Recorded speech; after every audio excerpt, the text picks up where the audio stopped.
One of the first things you have to learn when you're starting with TDD is how to write a good red test and how to make this test green correctly. And this is already harder than you might think.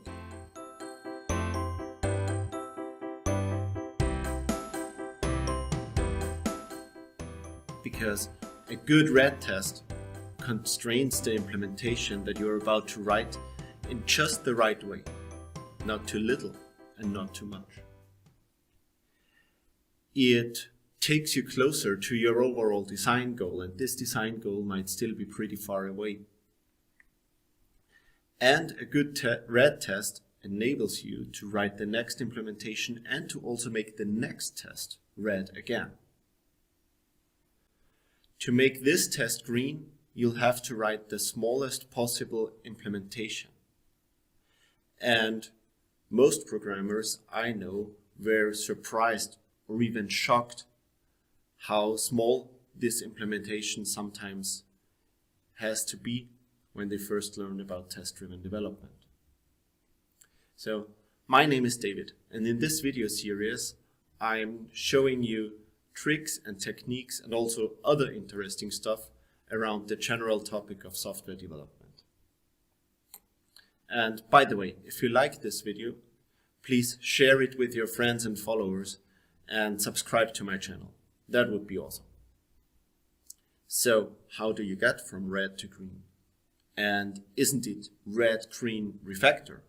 I mean, this refactor step is a crucial step for doing TDD right. Yes, but when I teach test-driven development to developers who have never done it before, I see them struggle much earlier than in the refactoring step. They do not know how to write the first test or how to make the test green correctly or how to write the next test. So in this and probably some of the next videos, I want to focus on the steps and techniques you need to do the very beginning of the TDD cycle correctly, to do the red and the green correctly. And I leave refactoring for some of the next videos.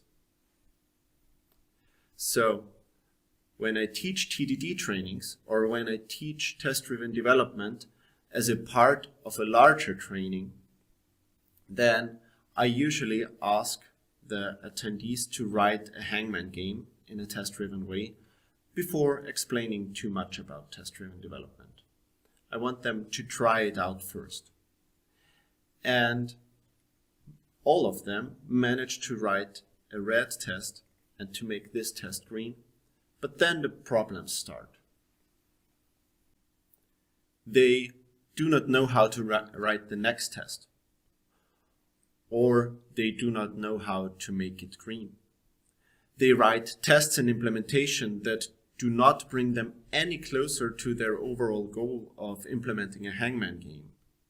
They write themselves into a corner where they are at a point where they cannot reasonably continue.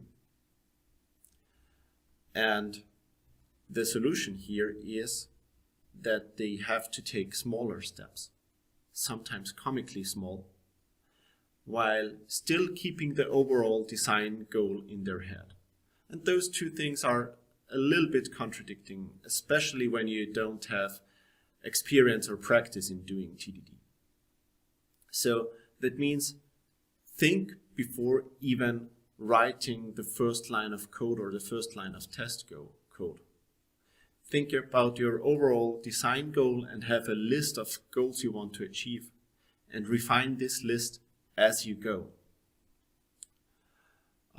And also, in case of the hangman, start with the simplest possible test, the simplest possible start of the game. Like, what does happen when the word to guess is an A? Well, then the game should display a single underscore as a placeholder.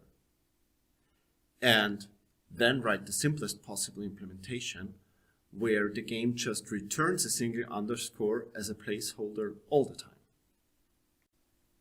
In this video, I showed you how even getting started with test-driven development is hard and unintuitive for many developers, and how you have to learn to take small, sometimes even comically small steps to succeed.